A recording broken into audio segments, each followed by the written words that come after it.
London, 1816. The servants at Shelburne House knew better than to speak to the Count unless spoken to, which was, in fact, never. Count Percival Shelburne, 8th Earl of Westmorland, conducted his affairs with the precision of a Swiss timepiece, the predictability of the Thames tide, and the warmth of a January frost. His exchanges with the staff were conducted exclusively through Mr. Finch, the butler, who translated his lordship's written instructions into the daily operations of the Grand London residence. His lordship requires the blue drawing-room prepared for guests at 4, Mr. Finch would announce, although the Count will take breakfast at precisely 8 in the morning-room, never acknowledging that such directives originated from handwritten notes slipped beneath the butler's door before dawn. When the Count did encounter a servant in the corridors of his ancestral home, his gaze would fix upon some distant point beyond them, as if they were merely mobile furniture that had temporarily blocked his path. The staff had grown accustomed to this peculiar arrangement, finding comfort in the predictability of their invisible existence. Until Miss Harriet Galloway arrived. "I require a new lady's maid," announced Lady Agatha Shelburne, the Count's widowed aunt and current mistress of the household, during one particularly dreary March breakfast. "Mine has run off with a footman from Lord Dunsley's household, if you can imagine such impertinence." Percival lowered his newspaper precisely 1 inch. "I cannot." "Well, it has happened nonetheless," Lady Agatha sniffed, stirring her tea with unnecessary vigor. "I've advertised the position, and several girls are coming this afternoon. I trust you have no objection." "None whatsoever, aunt," Percival replied, raising the newspaper to its former position. "So long as I need not be involved in the process." "Heaven forbid," Lady Agatha muttered. "You might be forced to acknowledge the existence of those who make your life possible." The newspaper remained steady, revealing nothing of the face behind it. Later that afternoon, Miss Harriet Galloway presented herself at the servants' entrance of Shelburne House, clutching a small valise and a letter of recommendation. At 23, she was perhaps older than most seeking such a position for the first time, but circumstance rather than inclination had driven her to service. "You have experience as a lady's maid?" Mrs. Winters, the housekeeper, asked skeptically, examining the girl's hands, which, while clean and neat, lacked the calluses of a lifetime in service. "I have dressed my mother and sisters for many years," Harriet replied carefully. "And I am skilled with needle and thread. My father was a country vicar before his passing, and I have had a proper education." Mrs. Winters raised an eyebrow. "A vicar's daughter seeking a position as a lady's maid? Most unusual." "Necessity makes us all unusual at times, Mrs. Winters." The housekeeper's lips twitched, almost forming a smile. "Well said. Lady Agatha will see you now." Lady Agatha Shelburne, a formidable woman of 65 with sharp eyes and sharper opinions, subjected Harriet to a thorough examination. She quizzed the girl on hairstyles, questioned her about the proper care of silk, and demanded a demonstration of her skill with hairpins. "You're older than I expected," Lady Agatha remarked, watching as Harriet deftly arranged a loose curl. "And better spoken. My father believed education should not be limited by gender, my lady." "Highly irregular," Lady Agatha sniffed, but her eye sparkled with interest.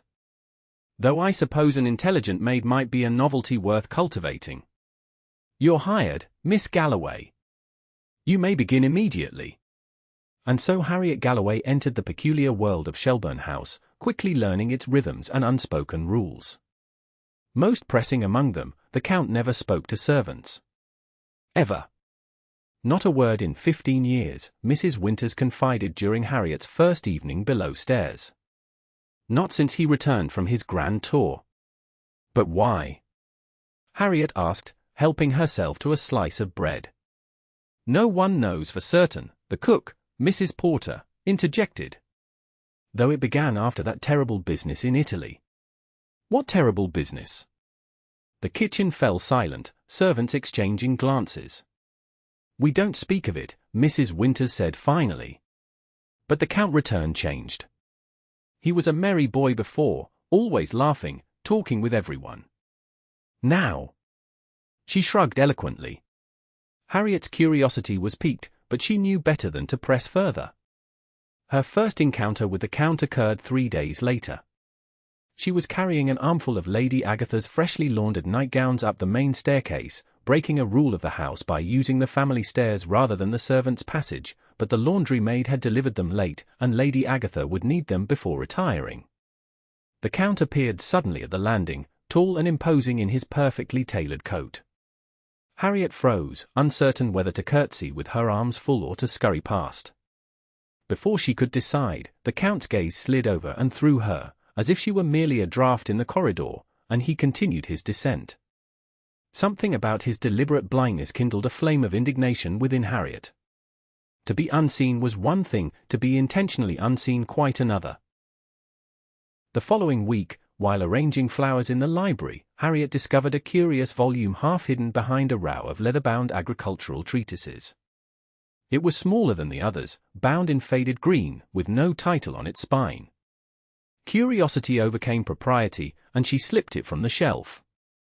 The book was written entirely in Latin, with marginal notes in a cramped, elegant hand. Harriet's father had insisted she learn the classical languages, claiming they were the foundation of all proper education. While her Latin was rusty, she could decipher enough to recognize it as a philosophical text discussing the nature of promises and oaths. Footsteps in the corridor sent her hurriedly replacing the volume, but not before noting the bookplate inside the front cover, Ex Libris Percival Shelburne. So, the unspeaking Count read ancient philosophers in their original tongue. Intriguing. That evening, Harriet found herself assigned to serve at dinner, as one of the footmen had taken ill. Lady Agatha was entertaining several guests, including her nephew. Harriet moved silently around the table, refilling wine glasses and removing plates as required.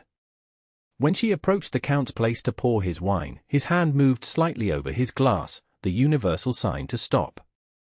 Harriet hesitated, then leaned forward a fraction. "Memento viva, Domin," she whispered, so softly that only he could hear. "Remember to live, sir." The Count's hand jerked, sending his fork clattering against his plate. His head snapped up, eyes meeting hers directly for the first time, eyes of a startling blue-gray, like the sea before a storm. For one suspended moment, they stared at each other. Then, as if nothing had happened, the Count returned his attention to his plate, and Harriet continued her circuit of the table. But something had changed. She had seen it in his eyes, shock, certainly, but also a flicker of something else. Recognition, perhaps. Or challenge. Percival could not sleep. Those 3 words, whispered in a dead language by a mere servant, had shattered the carefully maintained walls of his existence. He paced his bedchamber, stopping occasionally to stare out at the London night.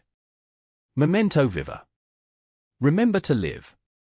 As if he had forgotten. Perhaps he had. The maid, he did not even know her name, had spoken with a perfect accent, her Latin impeccable. No ordinary servant, then. But who was she? And what right had she to address him thus?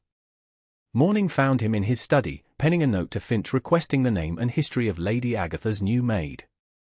The response came promptly: Harriet Galloway, daughter of the late Reverend Galloway of Northamptonshire, in service for less than a fortnight. A vicar's daughter. That explained the Latin, at least. Percival crumpled the note and tossed it into the fire. He would ignore the impertinent girl. She would learn the rules of the household soon enough. But 3 days later, as he passed her in the corridor outside the library, she did it again. This time, she whispered, "Veritas vos liberabit. The truth shall set you free." He stopped abruptly, turning to face her. She stood with downcast eyes, the picture of servile deference, except for the slight upturn of her lips. "Miss Galloway," he said, his voice rough from disuse in direct address, "you presume too much." Her eyes widened at being addressed, but she maintained her composure. "Forgive me, my lord. I meant no offense. And yet you have given it." He paused, studying her. She was not a beauty in the conventional sense, but her features were harmonious, intelligent eyes, a determined chin, and a mouth that seemed inclined to smile. "Where did you learn your Latin?" "My father taught me, sir." He believed in education for all his children. An unusual view. He was an unusual man. A shadow of grief crossed her face. Percival found himself unexpectedly moved. "I see. Nevertheless, Miss Galloway, in this household, servants do not address the family unless spoken to," she finished. "Yes, my lord. I am well aware of the rule. And yet you broke it. Twice." She met his gaze directly now, a breach of etiquette that should have infuriated him. Instead, he found it refreshing. "Some rules, my lord, deserve to be broken." With that remarkably insubordinate statement, she curtsied and continued down the corridor, leaving Percival staring after her, caught between outrage and fascination. That evening, a note was delivered to the servants' hall, addressed to Miss Harriet Galloway. She opened it with trembling fingers, expecting dismissal. Instead, she found a single line of Latin, quid agis cras. "What are you doing tomorrow?" Below it was written, "Library. 3 o'clock." Mrs. Winters observed the color rising in Harriet's cheeks. "What is it, girl? Not bad news, I hope." Harriet quickly folded the note. "No, Mrs. Winters. Just a message from an old friend." The housekeeper's expression made it clear she didn't believe this explanation for a moment, but she asked no further questions. At precisely 3 o'clock the following afternoon, Harriet entered the library, her heart beating wildly against her ribs. The Count stood by the window, hands clasped behind his back, gazing out at the garden. "Close the door, Miss Galloway." She obeyed, then stood uncertainly near the entrance. "You spoke to me in Latin," he said without turning. "Why?" Harriet swallowed. The truth seemed both too simple and too complicated to express. I saw the book you were reading. The one on promises and oaths. And I've observed how you live, my lord, cut off, isolated, as if serving some penance. I thought perhaps you needed reminding." He turned then, his expression unreadable.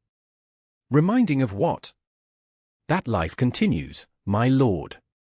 That whatever vow or promise binds you to this half-existence, it cannot be worth the cost." His eyes narrowed. "You know nothing of my promises or their cost." "No, sir, I don't," she admitted. "But I know what grief looks like. I've carried enough of my own." Something in her words seemed to strike him. He moved to a chair, gesturing for her to sit opposite him, an unprecedented honor for a servant. "Tell me about your father," he said. And so, in the warm afternoon light of the library, Harriet Galloway found herself conversing with the silent Count, breaking yet another rule of Shelburne House. Percival listened as she spoke of her father, the scholarly vicar who had treated his daughters' minds with the same respect as his sons, who had taught them classics and mathematics alongside needlework and household management. She told him of the fever that had taken both parents within a week of each other, of the married brothers who had no room in their homes for 3 unmarried sisters, of the decision that Harriet, as the eldest at 23, would go into service to help support her younger sisters until they could make suitable matches. "My sister Mary is teaching at a small ladies' seminary in Bath," she explained, "and Emma stays with our aunt, helping with her young children. Between us, we manage." "Your education is wasted as a lady's maid," Percival observed. "Perhaps. But there are few respectable options for a woman in my position, my lord." She smiled wryly.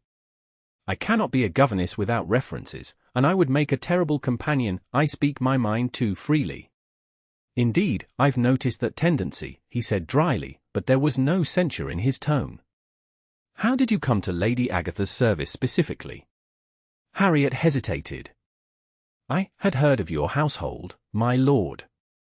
Of its peculiarities." "You mean of me?" "Of my peculiarities." She met his gaze steadily.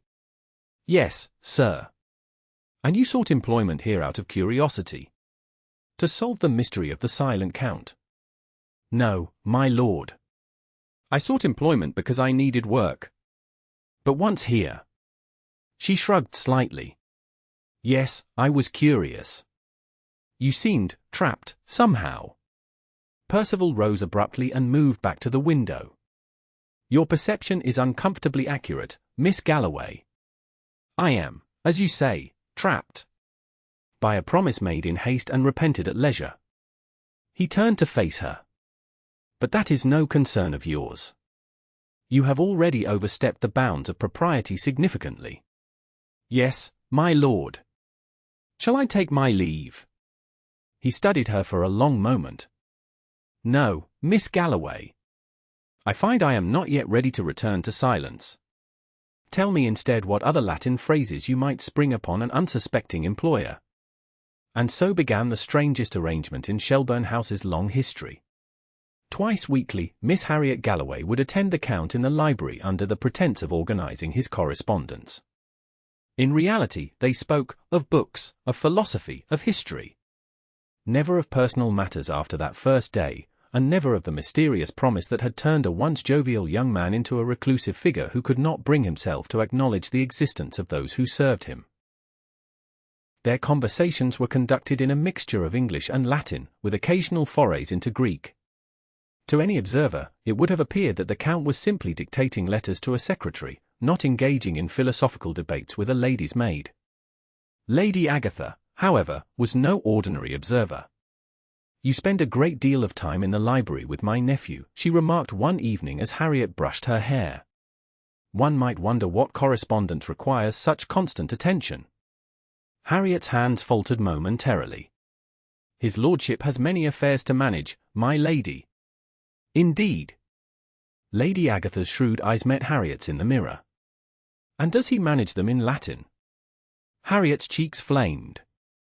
My lady. Come now, girl. The walls of this house have ears, and servants talk. I know my nephew has broken his self-imposed silence to speak with you, and I know you converse in languages most maids have never heard. What I don't know is why. Harriet set down the brush carefully. I believe, my lady, that is a question better directed to his lordship. Oh, I shall certainly question him, Lady Agatha assured her. But first, I wish to understand your part in this curious affair. Are you attempting to compromise him for financial gain? If so, you should know that while Percival may be an earl, his estate is not as prosperous as it appears. My lady! Harriet's shock was genuine. I would never, such a thought never entered my mind. Lady Agatha studied her for a long moment. No, she said finally. I don't believe it did. You're not the type for such schemes. Too forthright. She sighed. Which leaves me wondering what exactly is transpiring between you and my nephew. Harriet chose her words carefully. His lordship and I share certain intellectual interests, my lady. Nothing more. Intellectual interests, Lady Agatha repeated skeptically. Between a nobleman and a servant. I was not always a servant, my lady. And books care little for the social station of those who read them. Lady Agatha's expression softened slightly. That's true enough. My late husband used to say that a library was the great equalizer. She patted her hair. Very well, Miss Galloway. I shall not forbid these conversations. But I caution you, the ton is not as democratic as a library. There are boundaries that cannot be crossed without consequences. I understand perfectly, my lady. But did she? As Harriet lay in her narrow bed that night, Lady Agatha's warning echoed in her mind. What exactly was transpiring between herself and the Count? She had begun with simple curiosity, then pity for a man who seemed to be punishing himself for some mysterious transgression. But now? Now there was the quickening of her heart when he entered a room. The warmth that spread through her when he smiled, a rare event, but increasingly frequent in her presence. The way his voice, rough from disuse at first, had softened as their conversations continued. The occasional brush of his hand against hers as they examined a book together, sending shivers up her arm. This cannot continue, she whispered to the darkness. It can lead nowhere. Yet the following day, she found herself once again in the library at the appointed hour, drawn as inexorably as the tide to the shore. Percival was waiting, but his manner was different, distracted, almost agitated. He paced before the fireplace rather than sitting in his usual chair. My aunt has spoken to me, he said without preamble. Yes, my lord. She questioned me as well. He stopped pacing to look at her. What did you tell her? That we share intellectual interests. That our conversations are nothing more than that. And is that true, Miss Galloway? Are they nothing more? The directness of the question startled her. I don't know how to answer that, my lord. Honestly would be preferable. Harriet took a deep breath. Then honestly, sir, I find myself confused. I came to this house curious about the silent Count. I spoke to you on impulse, never expecting a response. Now I find myself drawn to our conversations in a way that goes beyond intellectual stimulation. She forced herself to meet his gaze. But I am also aware of the impossibility of anything more. Percival resumed his pacing. Yes. The impossibility. He stopped suddenly. Do you know why I don't speak to servants, Miss Galloway? No, my lord. It began in Italy, during my grand tour. I was young, foolish, filled with romantic notions. I fell in love with a girl there, Sophia. Beautiful, spirited. The daughter of a count, but impoverished. Her family served mine for generations. His voice grew distant with memory.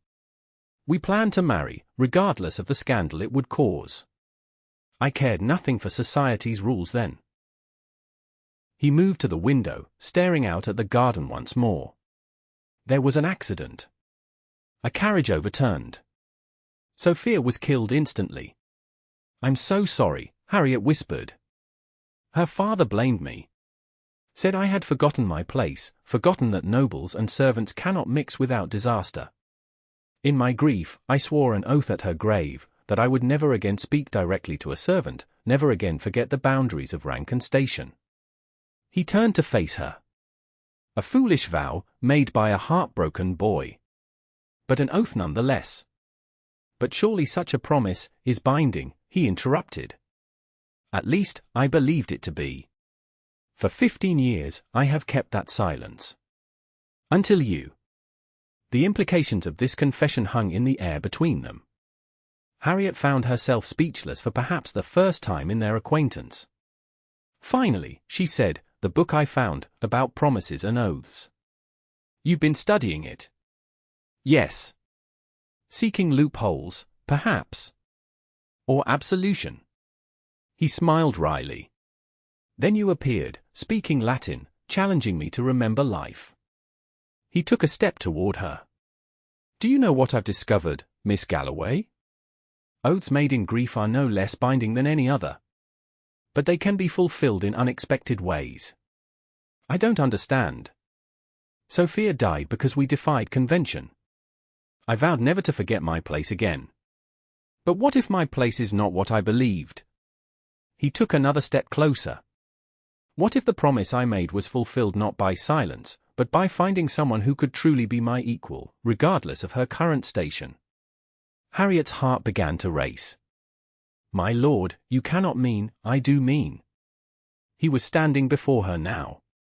Harriet Galloway, daughter of a scholar, speaker of Latin, challenger of rules, you are no servant in your soul, whatever position circumstance has placed you in.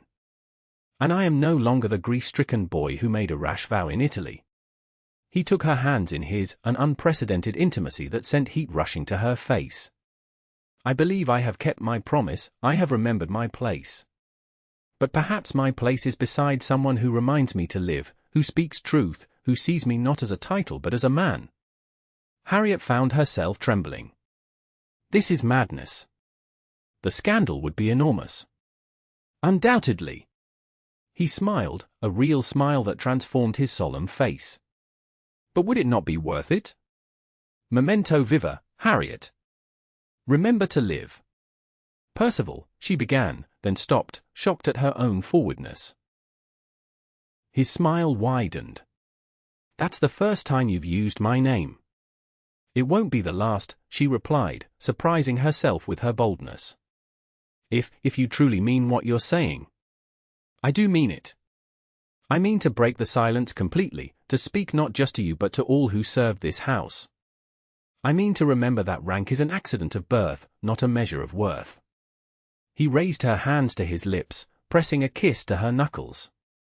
And I mean to ask you, Harriet Galloway, if you would consider becoming the Countess of Westmorley, thereby solving the problem entirely, for a countess cannot be a servant.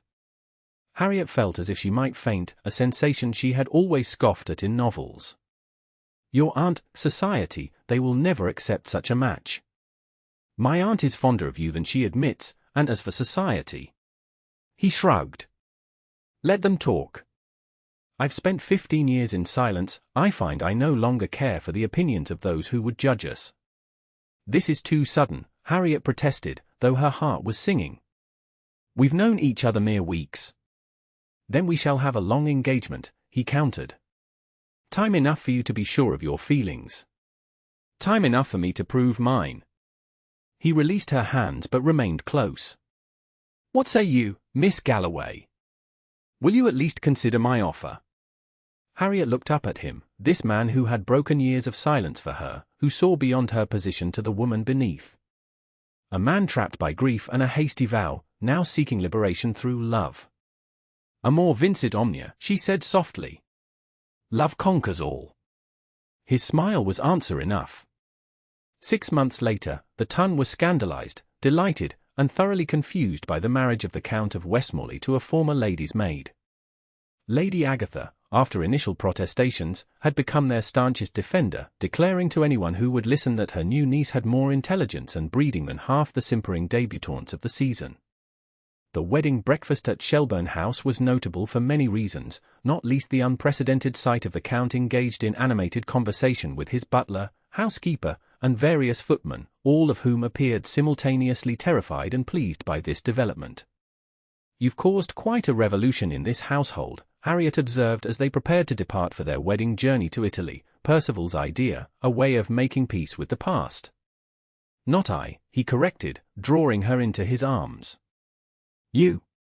With 3 words in Latin and the courage to speak when all others were silent. He kissed her forehead. Memento viva. I shall remind you daily, she promised, rising on tiptoe to properly kiss her husband. For the rest of our lives. And she did.